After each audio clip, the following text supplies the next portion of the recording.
Imaginez un instant, vous êtes chez vous, peut-être un dimanche après-midi, et vous décidez de trier ce vieux tiroir que vous n'avez pas ouvert depuis des années.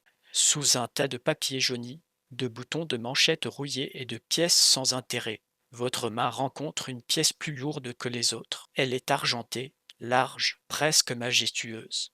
Vous la frottez un peu, et là, vous découvrez un profil de femme coiffée d'un bonnet phrygien, un homme à la peau de lion, une allégorie de la force et de la justice réunies dans un même élan. L'année 1968, la valeur faciale, 10 francs. Vous ne le savez pas encore, mais vous tenez entre vos doigts bien plus qu'une pièce de monnaie. Vous tenez peut-être l'un des secrets les mieux gardés de la numismatique française, une pièce qui, si elle possède un détail précis, un détail minuscule que presque personne ne connaît, fait de vous la personne la plus chanceuse de ce monde. Oui, vous avez bien entendu. Si vous possédez cette pièce avec cette caractéristique rarissime, vous êtes l'élu du destin, le chanceux que des millions de collectionneurs envient. Et je vais vous raconter pourquoi, comment, et surtout, je vais vous dévoiler le prix absolument vertigineux que cette petite rondelle d'argent peut atteindre aujourd'hui. Mais avant d'en arriver à ce chiffre, il faut comprendre le chemin parcouru par cette pièce, son âme, son histoire. Car une pièce de monnaie, voyez-vous, n'est jamais qu'un bout de métal. C'est un témoin, un morceau d'histoire qui a traversé les poches, les mains, les crises, les espoirs, les révolutions silencieuses de tout un peuple. Alors installez-vous confortablement. Nous partons pour un voyage en 1968, une année qui, dans la mémoire collective française, évoque immédiatement les barricades du quartier latin, les pavés lancés, la jeunesse dans la rue, les rêves d'un monde nouveau. Mais 68, c'est cette déflagration sociale et culturelle qui a secoué la France profonde, remis en cause l'autorité, les traditions, le général de Gaulle lui-même. Pendant que les étudiants et les ouvriers occupaient les usines et les universités, pendant que l'essence manquait et que les slogans fleurissaient sur les murs de Paris, la monnaie de Paris, elle, continuait de frapper, frapper des pièces de monnaie, inlassablement, comme si de rien n'était. Et pourtant, au cœur de ces machines, au milieu du tumulte d'une France en ébullition, un incident rarissime allait se produire. Un incident presque imperceptible, un accident de fabrication qui, des décennies plus tard, rendrait quelques humains immensément chanceux, et une pièce banale absolument mythique. Cette pièce, c'est la 10 francs Hercule, un nom qui sonne comme une légende, et ce n'est pas un hasard. Hercule, le héros mythologique, le demi-dieu à la force surhumaine, celui qui a accompli les 12 travaux, est immortalisé sur cette pièce dans une composition sculpturale d'une puissance rare. La première fois que j'ai tenu une 10 francs Hercule dans ma main, j'ai ressenti quelque chose. Ce n'était pas seulement son poids, 25 grammes d'argent massif, c'était l'aura de son dessin. Une gravure d'une finesse et d'une vigueur qui semble appartenir à une autre époque. Et c'est le cas. Ce dessin n'a pas été créé pour la Cinquième République. Il est né 2 siècles plus tôt, dans le tumulte d'une autre révolution, la Grande, celle de 1789. Son créateur, Augustin Dupré, est l'un des plus grands graveurs généraux des monnaies de France. Un homme qui a frôlé la mort sous la terreur, qui a vu tomber les têtes couronnées, et qui a voulu graver dans le métal les idéaux nouveaux. Liberté, égalité, fraternité. Oui, ces 3 mots que l'on voit sur nos frontons, Dupré les a incarnés dans des corps, des visages, des regards. La figure centrale, c'est Hercule, torse nu, musclé, appuyé sur sa massue. Il porte la peau du lion de Némée sur la tête et les épaules. Il est le peuple, la force brute, la puissance collective. À sa droite, une femme debout, drapée à l'antique, coiffée du bonnet phrygien. Elle tient une pique surmontée d'une main de justice. C'est la liberté. Elle guide, elle éclaire. À sa gauche, une autre femme tenant un niveau, symbole d'égalité. Elle est l'égalité. Les 3 figures sont unies, leurs jambes se croisent, leurs bras se touchent. L'impression d'un élan commun, d'une fraternité charnelle.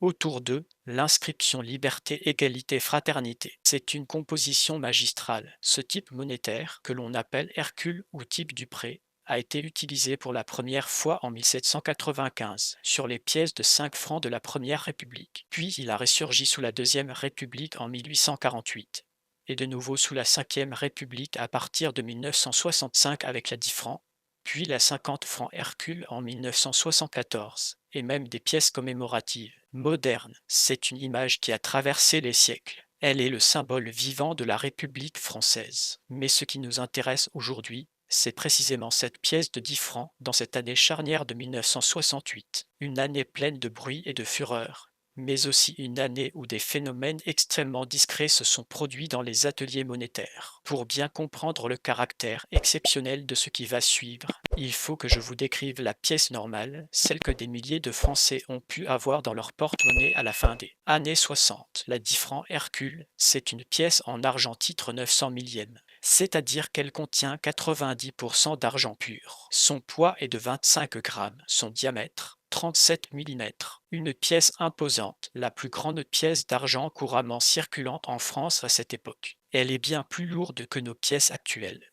Quand on la tient, on sent la qualité, la densité du métal précieux. Sur l'avers, donc, le groupe des trois figures avec le millésime 1968 juste sous le trait d'exergue, la ligne horizontale qui sépare la scène principale des éléments du bas.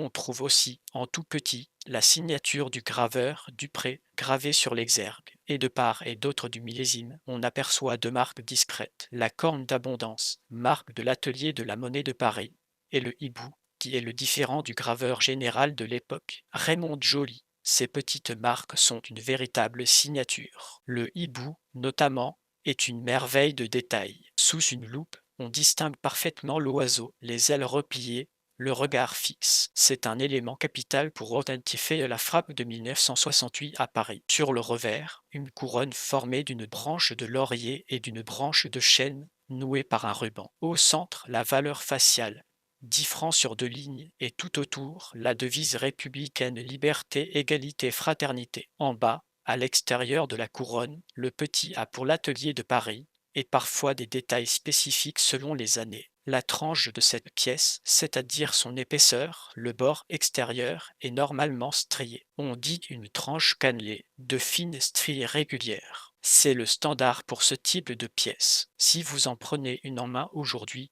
vous sentirez cette texture sous votre pouce comme un petit crantage. Une tranche cannelée, simple, fonctionnelle, esthétique. Et voilà le détail qui va tout changer. En 1968, à un moment précis, dans le vacarme des presses ou peut-être dans le silence d'une nuit d'été, un ouvrier ou un agent de la monnaie a installé un outil qui n'aurait jamais dû se trouver là, un virolage, c'est-à-dire le cercle d'acier qui entoure le flanc et donne la forme à la tranche lors de la frappe, un virolage destiné à une toute autre pièce. Il n'a pas pris un virolage à tranche cannelée de 10 francs, il a pris un virolage de 50 francs Hercule.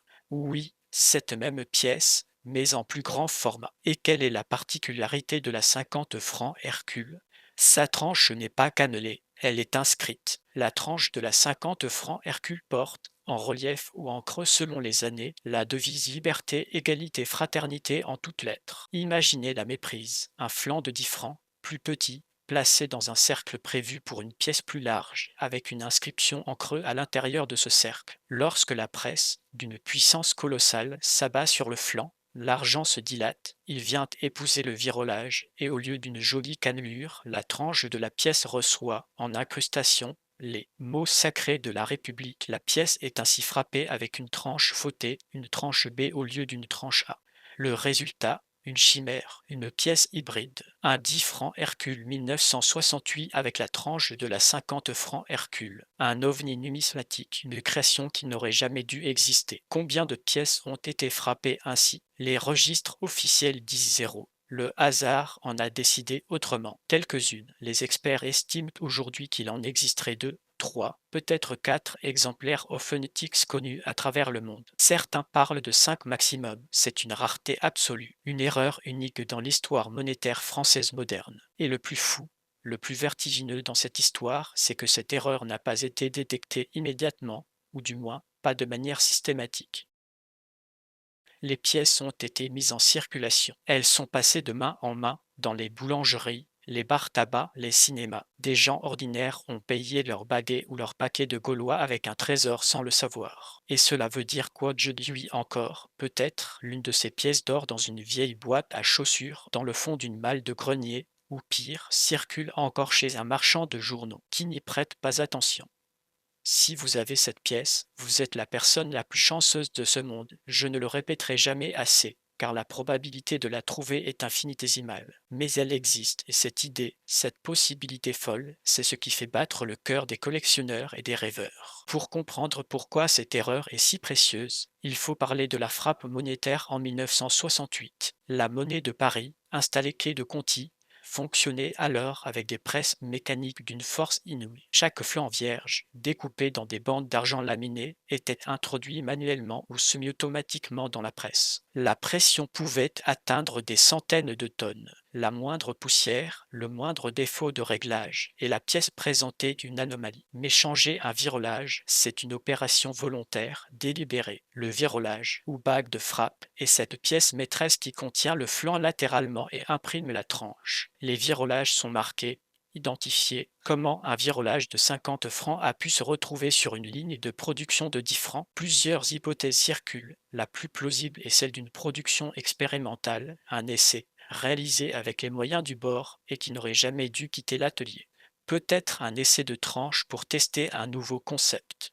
Peut-être une simple erreur humaine de manipulation un soir de fatigue. Quoi qu'il en soit, le contrôle qualité de l'époque, bien qu'efficace, n'a pas repéré ces quelques spécimens. La pièce fautée ressemble à s'y méprendre à une diffrant normale. Seule la tranche, cet endroit que l'on regarde si peu, la trahit. La pièce n'est ni plus lourde ni plus brillante. Elle est juste, en périphérie, porteuse d'un message qui la rend unique.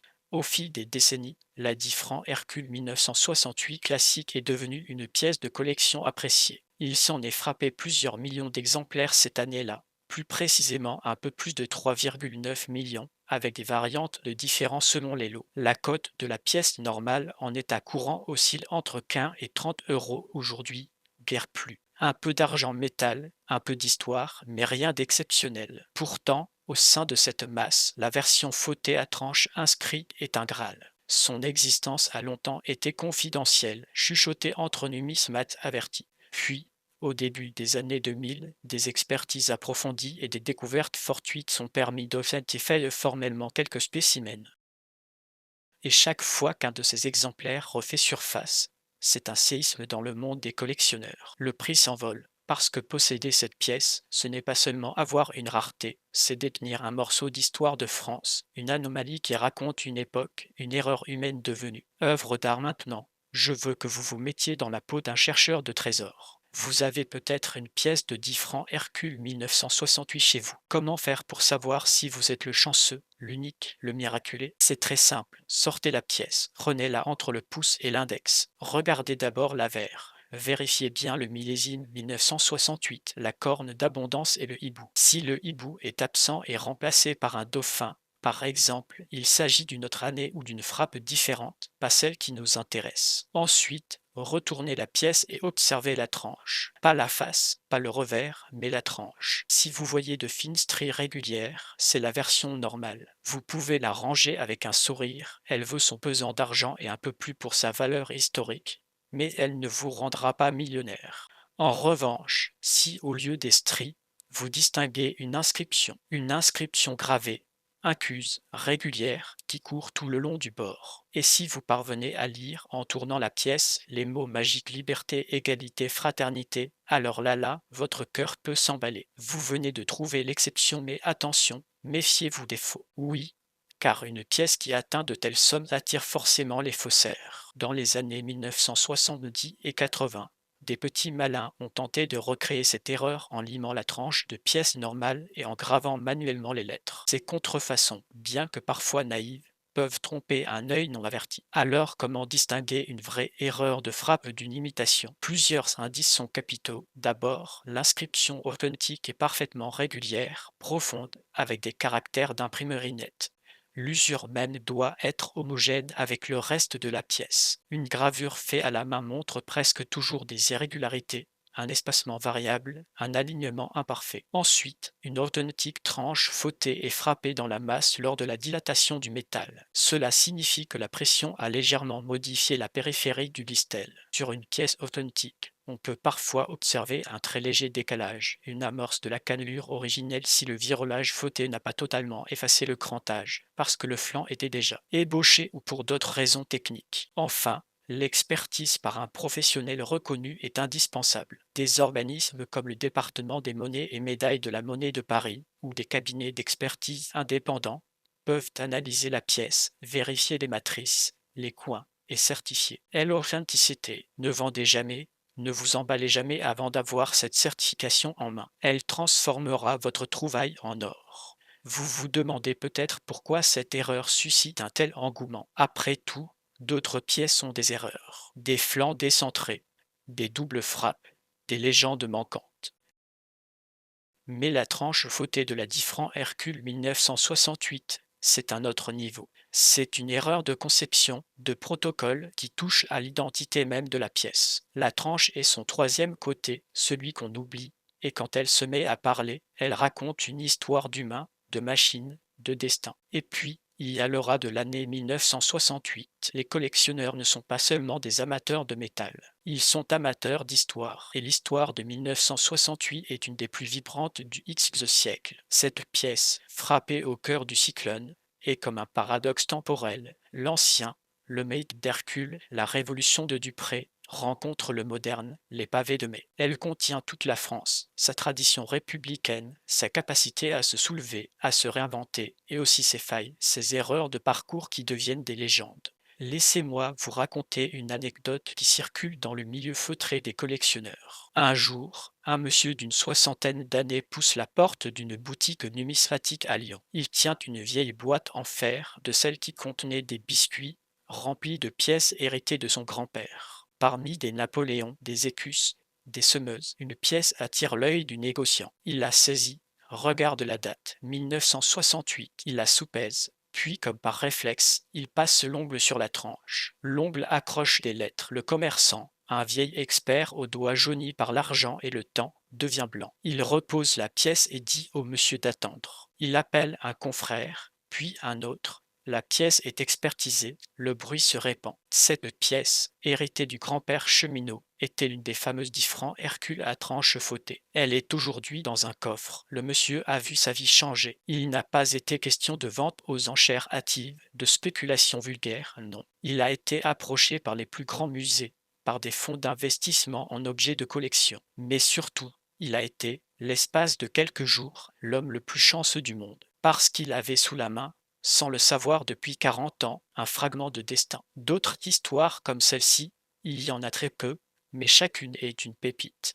Il y a ce retraité en Bretagne qui a découvert la pièce dans un vide-grenier, acheté pour 2 € au fond d'un pot de monnaie. Il y a ce monsieur en Belgique qui l'a reçu dans un lot de pièces lors d'un héritage familial lié à un ancien combattant. Chaque fois, le scénario est le même. Un quotidien banal, un geste anodin, et soudain la révélation. Et c'est pour ça que je vous parle aujourd'hui avec cette intensité. Parce que la chance ne prévient pas. Elle frappe au hasard, comme la presse monétaire a frappé cette erreur un jour de 1968. Alors, si ce récit éveille en vous une petite curiosité, n'attendez pas. Allez vérifier cette vieille boîte, ce tiroir oublié, ce bocal à pièces jaunes qui traîne sur la commode. Prenez le temps, la plupart du temps, bien sûr, vous ne trouverez qu'une pièce normale et vous pourrez la ranger avec un sourire attendri. Mais qui sait? Peut-être que ce texte que vous écoutez en ce moment même, le destin le met sur votre chemin au moment exact où vous êtes prêt à faire cette découverte. La vie est faite de ces coïncidences étranges, de ces carrefours où le rêve frôle la réalité. Et maintenant, abordons la question qui brûle toutes les lèvres. Combien vaut cette pièce? Quel est le prix de ce ticket doré du destin? Eh bien, le chiffre est tellement colossal que je vous demande de bien vous accrocher à votre siège. Un spécimen authentique et certifié de la 10 francs Hercule 1968 avec tranche fautée liberté, égalité, fraternité, en excellent état, a été évalué et cédé pour une somme qui dépasse l'entendement. 240 000 $. Oui, vous avez bien entendu. 240 000 $. C'est le prix d'un appartement, d'une maison, d'une vie sans dette, d'un rêve éveillé. C'est la valeur qu'un être humain est prêt à débourser pour posséder ce fragment unique de l'histoire monétaire française. 240 000 $, une pièce de 10 francs qui en valait exactement 1 franc 40 en nouveaux francs à l'époque, multiplié par un facteur faramineux, devient un petit lingot de bonheur absolu. Et ce prix n'est pas un plafond. Il est le reflet d'une demande extrêmement forte pour une offre quasi inexistante. Les collectionneurs de très haut vol, les investisseurs en valeurs refuge, les musées se livrent une compétition silencieuse. Chaque fois qu'une de ces pièces est proposée, le monde feutré de la numismatique retient son souffle. Les échanges se font souvent de gré à gré, dans la plus grande discrétion. Alors oui, 240 000 dollars est un jalon, un record documenté, mais rien ne dit qu'une prochaine vente ne l'envolera pas plus haute encore. Le marché des monnaies de collection est une planète fascinante où la passion et le capital s'affrontent. Et la 10 francs Hercule à tranche fautée de 1968 trône au sommet de cet Olympe. J'aimerais maintenant vous parler un peu plus longuement de l'atmosphère de la monnaie de Paris en 1968, parce que comprendre le contexte de fabrication, c'est mesurer le miracle de cette erreur. La monnaie, institution plusieurs fois centenaire, frappait des monnaies pour la France, mais aussi pour de nombreux pays étrangers. Elle fonctionnait avec une rigueur militaire, un savoir-faire artisanal hérité des corporations. Les ouvriers portaient des blouses grises, les presses claquaient en cadence. Y régnait une odeur de graisse chaude et de métal. Le bruit devait être infernal. Dans cette atmosphère, la concentration était primordiale. Pourtant, l'année 1968 fut marquée par des grèves, y compris dans les ateliers monétaires. Au mois de mai, le mouvement social gagna la monnaie de Paris. Des revendications salariales, une aspiration à plus de dignité au travail, l'occupation des locaux, les débrayages. La production a été perturbée. On peut imaginer que c'est dans cette période de désorganisation, peut-être avec du personnel remplaçant ou dans l'urgence de rattraper un retard de production, qu'une erreur aussi grossière qu'un mauvais virolage a pu se produire. Comme si l'histoire, la grande, avec ses soubresauts, avait imprimé sa marque jusque dans l'intimité des pièces de monnaie. La 10 francs fautée serait ainsi un enfant de mai 68, un accident de parcours né de la tempête sociale. Et le choix d'Hercule alors, il n'est pas anodin. En pleine remise en cause de l'autorité gaulienne, la République affichait ses symboles immuables. La force tranquille du peuple, la liberté guidant l'homme, l'égalité comme un idéal tangible. La pièce est un manifeste. La frapper avec un outil inadapté, c'est presque une blague de l'histoire. Hercule, le héros qui plie le monde à sa volonté, se retrouve avec une tranche bavarde qui proclame la devise. Ironie du sort, c'est ce défaut qui lui donne sa valeur suprême. Laissez-moi approfondir la technique de reconnaissance. Ayez une loupe, la tranche d'une 50 francs Hercule normale de 1974 ou 1975, par exemple, porte l'inscription en relief ou en creux selon les années. La 10 francs fautée de 1968, elle, a l'inscription incuse, c'est-à-dire en creux, creusée dans le métal. Les lettres sont profondes, avec un fond lisse. Il faut faire rouler la pièce entre les doigts tout en regardant, avec une lumière rasante, de préférence une petite lampe de bureau orientée de côté. La lumière fera apparaître les ombres dans les creux et révélera très clairement l'inscription. Si vous avez un doute, prenez une pièce normale cannelée à côté, cela devient une évidence. Un autre point de contrôle, le poids exact. La pièce fautée doit peser 25 grammes, comme une 10 francs normale. Si le poids est différent, par exemple plus lourd, il pourrait s'agir d'un flanc de 50 francs retaillé, ce qui n'est pas la même chose et aurait moins de valeur. L'épaisseur également doit être celle d'une 10 francs classique. Les collectionneurs utilisent un pied à coulisses de précision pour mesurer. Je veux aussi insister sur l'état de conservation. En numismatique, l'état fait une différence colossale sur la valeur. Une pièce fleur de coin, c'est-à-dire comme neuve, sans aucune trace de circulation, est rarissime pour ces fauteuils car elles ont, par définition, circulé un minimum. La plupart des exemplaires connus sont en état très beau ou superbe, avec de légères traces d'usure sur les points hauts, le ventre d'Hercule, le bonnet de la liberté. Une pièce qui aurait été mise de côté dès 1968, conservée dans son écrin, serait le Saint Graal absolu. Elle pourrait pulvériser le record, d'où l'importance, si vous tombez sur cette merveille, de ne pas la nettoyer. N'essayez surtout pas de la frotter avec un produit, du mirror ou que sais-je. Vous abîmeriez la patine et ruineriez une part de sa valeur. Prenez-la du bout des doigts, par la tranche justement, et placez-la dans une capsule protectrice en plastique inerte.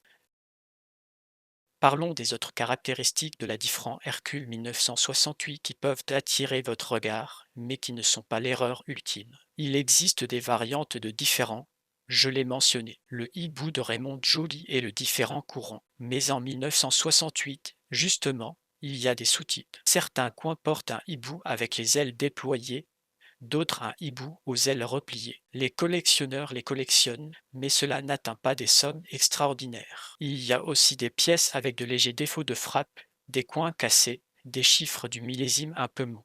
Tout cela est intéressant, certes, mais ne vous méprenez pas. La fortune sourit seulement à la tranche fautée. Elle est unique. Je me souviens d'avoir lu le récit d'un numismate qui, pendant 30 ans, avait examiné chaque 10 francs Hercule 1968 passant entre ses mains. Dans les salons, les bourses aux monnaies, il retournait machinalement les pièces pour vérifier la tranche. Et un jour, sur le stand d'un petit marchand à Dijon, il a tourné une pièce et a vu apparaître le L de liberté. Il a dit qu'il avait senti ses jambes flageoler. Il a négocié le prix de la pièce sans rien laisser paraître. Puis il est sorti et s'est assis sur un banc public, le cœur à 200 battements par minute. Il venait d'acquérir le trésor pour une poignée d'euros. Depuis, il est une légende parmi ses pairs. Son nom est cité avec respect, sa vie entière a tourné autour de cet instant de grâce. Et si, pendant que je vous parle, vous vous dites que tout cela est trop beau, trop romanesque, sachez que le réel dépasse souvent la fiction. Les trésors existent, les billets de loterie gagnants dorment dans des tiroirs. Les pièces rarissimes circulent.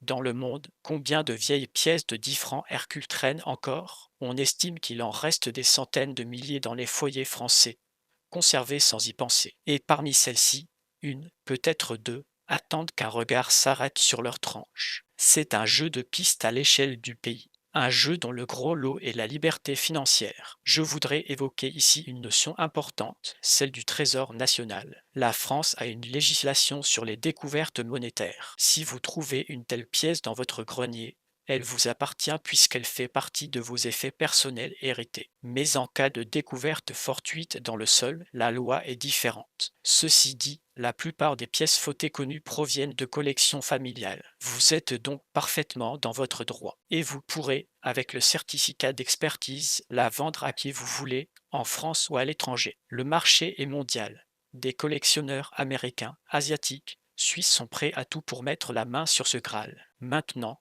j'aimerais vous offrir une respiration, un moment de pur émerveillement esthétique. Car au-delà de sa valeur marchande, cette pièce est belle. Augustin Dupré, en gravant Hercule unissant la liberté et l'égalité, a réalisé une œuvre d'une modernité stupéfiante. Les corps sont puissants, mais pas figés. Il y a un mouvement, un souffle, les drapés sont à la fois classiques et vivants. Le regard est attiré par la diagonale qui part du bonnet phrygien, descend le long du bras d'Hercule jusqu'à la massue. C'est une composition dynamique, la couronne du revers, avec ses feuilles de laurier et de chêne, nouées par un ruban au debout flottant, et d'une élégance rare. Le mot franc s'inscrit avec des lettres pleines, à l'ancienne. Tout, dans cette pièce, respire la solidité, la confiance en la monnaie. C'était une époque où l'argent avait une valeur intrinsèque, où une pièce de 10 francs représentait un pouvoir d'achat, un salaire horaire pour certains. Aujourd'hui, ce sont des témoins du passé, mais également des portes ouvertes vers un avenir meilleur pour qui sait les reconnaître. Je me dois de vous raconter le destin du coin monétaire de 1968. Les coins qui ont frappé les pièces fautées ont sans doute été détruits ou usés, mais leur mémoire persiste. Les archives de la monnaie de Paris sont extrêmement bien tenues, et les numismates chercheurs ont épluché les cahiers de production. Aucune mention d'une frappe spéciale avec virolage de 50 francs n'a été retrouvée, ce qui renforce l'hypothèse de l'accident.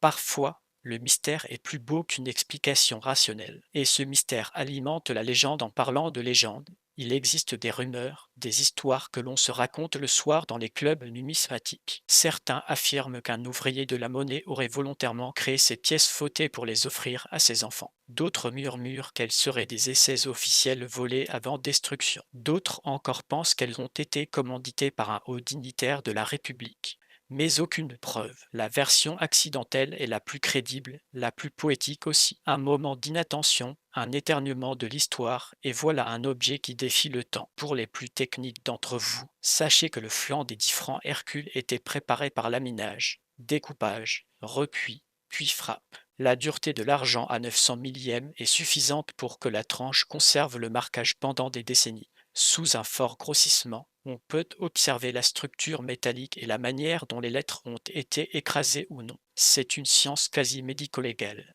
Des laboratoires utilisent la fluorescence X pour analyser la composition exacte et la comparer aux standards de 1968. Une fois, Un faux a été démasqué parce que l'argent contenait trop de cuivre, signe d'une refonte récente avec de l'argent moderne. Les faussaires sont parfois très ingénieux, mais la science avance toujours. Vous, depuis votre canapé, votre cuisine ou votre lit, vous êtes en train d'assimiler une somme de connaissances que peu de gens possèdent. Et le simple fait de savoir cela, de connaître l'existence de cette pièce, de pouvoir l'identifier, vous place en position de force face au hasard. Car le hasard, il faut le provoquer, il faut être acteur de sa chance. La prochaine fois que vous irez chez un brocanteur, que vous jetterez un œil dans un vide-maison, que votre grand-mère vous tendra une vieille poche de monnaie, vous ne regarderez plus avec des yeux innocents. Vous saurez quoi chercher. Votre pouls s'accélérera peut-être, et qui sait, vous aurez peut-être l'honneur de rejoindre le cercle très fermé des découvreurs. Je veux vous parler de l'émotion pure de la découverte. Ce n'est pas une question d'argent, ou pas seulement. C'est un vertige, un lien tangible avec le passé. Quand vous tenez une pièce qui n'aurait pas dû exister, vous avez l'impression de tenir un éclat de temps à l'état brut. 1968, c'était il y a plus de 50 ans, une éternité à l'échelle humaine, un battement de cils pour l'histoire. Et pourtant, cette pièce est là, froide, pesante, véritable. Elle a survécu au tiroir, au déménagement, aux crises, à l'euro. Elle est un invariant dans un monde mouvant. Je me dois d'évoquer ici le cheminement d'une pièce de monnaie, sa vie sociale. Frappée dans le bruit et la fureur, elle a été conditionnée en rouleau, transportée, livrée à une banque. Un employé de banque l'a remise à un client qui l'a utilisée pour payer une tournée au café. Le cafetier l'a rendue sur un achat de cigarettes. Elle a bourlingué, de portefeuille en caissette. Peut-être est-elle tombée dans une bouchée d'égout, récupérée, puis elle a fini sa course dans une boîte à biscuits. Chaque rayure, chaque choc est une ride, une cicatrice qui raconte une histoire. La pièce fautée, en plus, porte dans sa tranche le secret de sa naissance. Sa tranche est comme une cicatrice de naissance, un signe distinctif qui la distingue de toutes ses sœurs. Maintenant, je vais élargir la perspective. La 10 francs Hercule s'inscrit dans une série de pièces en argent qui ont marqué la France des années 60 et 70. La 5 francs Semeuse en argent, la 50 francs Hercule, la 100 francs Panthéon en argent. Une véritable ménagerie républicaine, chacune a ses variantes, ses erreurs, ses amateurs. Mais aucune n'atteint ce degré de rareté accidentelle. La 10 francs Hercule 1968 à tranche fautée est l'étoile polaire de cette constellation. Si vous souhaitez en savoir plus,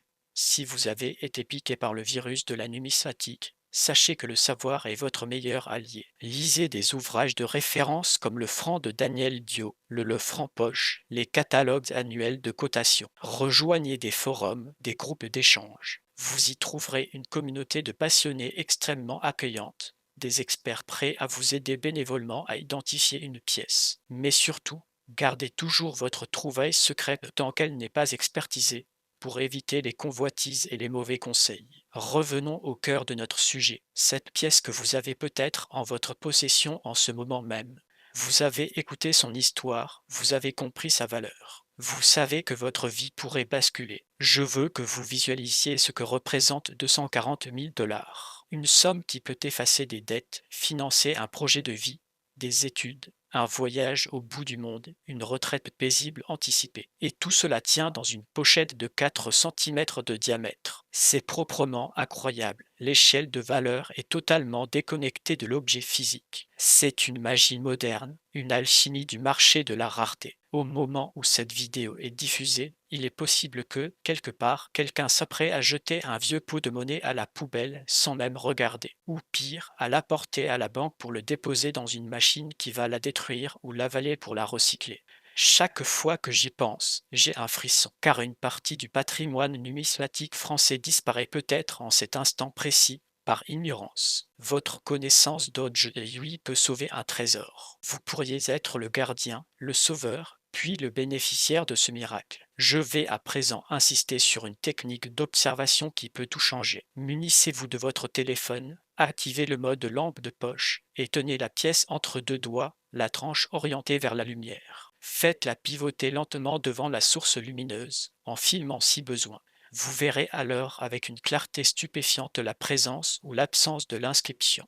Parfois, de la poussière ou une oxydation peuvent masquer les lettres. Un petit nettoyage à l'eau tiède et au savon doux, avec une brosse à dents très souple peut dégager la crasse sans abîmer le métal, mais je le répète, pas de produits chimiques. L'inscription, si elle est présente, apparaîtra progressivement, lettre après lettre. C'est un moment de pur suspense. Chaque lettre qui se révèle est une victoire. L'inscription, je vous l'ai dit, est liberté, égalité, fraternité. Sur les exemplaires photés, les mots sont séparés par des points ou des étoiles selon le type exact de virolage. La 50 francs Hercule de 1974, par exemple, a des étoiles. Mais la photée de 1968 utilise un virolage de 50 francs qui n'existait pas encore officiellement en 1968, ce qui soulève une question fascinante. Le virolage utilisé était-il un prototype, un outil préparé pour la future 50 francs Hercule qui ne sortira qu'en 1974? Cela signifierait que la monnaie de Paris expérimentait déjà ce format bien des années auparavant, et l'erreur de 1968 serait en réalité la révélation accidentelle d'un projet secret. C'est une hypothèse avancée par certains chercheurs. Si c'est vrai, la pièce est encore plus historique. Elle serait la toute première 50 francs Hercule déguisée en 10 francs. Une métamorphose monétaire, je vois bien que votre imagination s'enflamme. C'est le but, la numismatique est un voyage sans fin.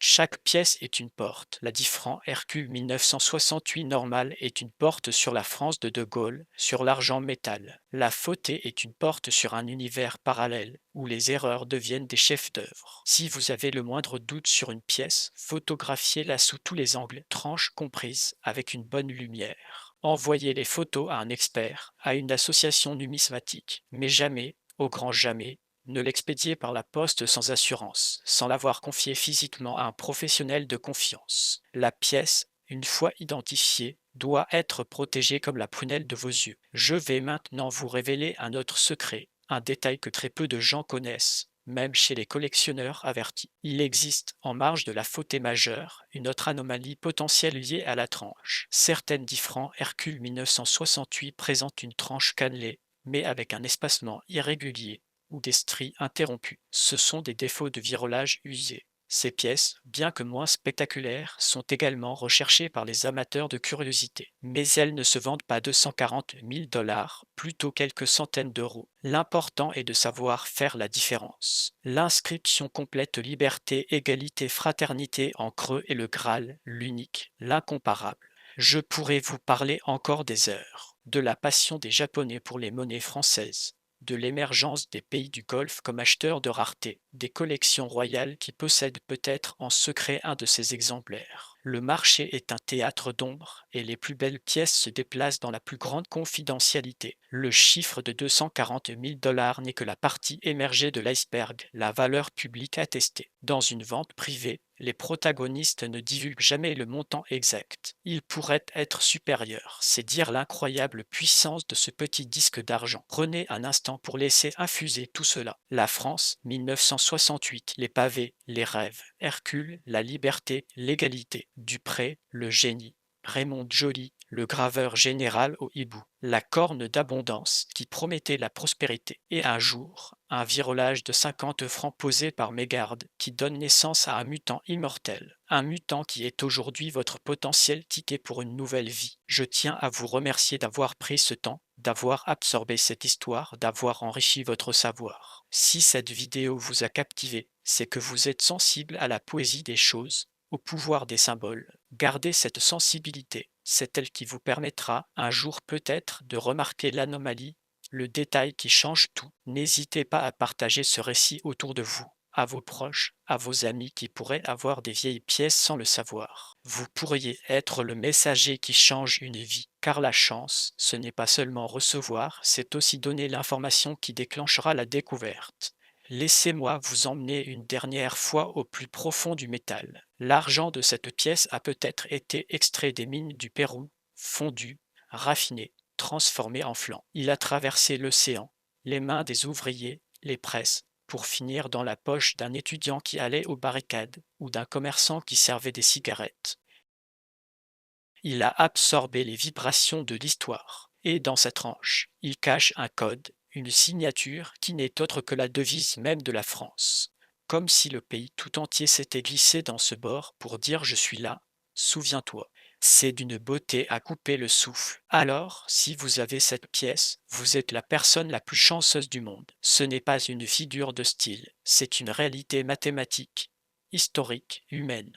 Le simple fait d'avoir croisé sa route est une bénédiction. Vous, qui m'écoutez en ce moment, pouvez demain devenir cette légende vivante. Je vous souhaite du fond du cœur de connaître ce frisson, de tourner une pièce et de voir les lettres sacrées danser sous la lumière. Je vous rappelle le mot de la fin, l'apothéose de ce long récit. Une pièce de 10 francs, frappée en 1968 avec le groupe d'Hercule, le hibou de Joly et une tranche anormale portant l'inscription Liberté, Égalité, Fraternité, une authentique erreur de virolage certifiée, a trouvé preneur pour la somme vertigineuse de 240 000 $.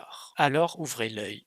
Et surtout, n'oubliez jamais, l'histoire est pleine de surprises et la plus belle des fortunes tient parfois dans la paume de votre main. Bonne chasse et que la chance soit avec vous.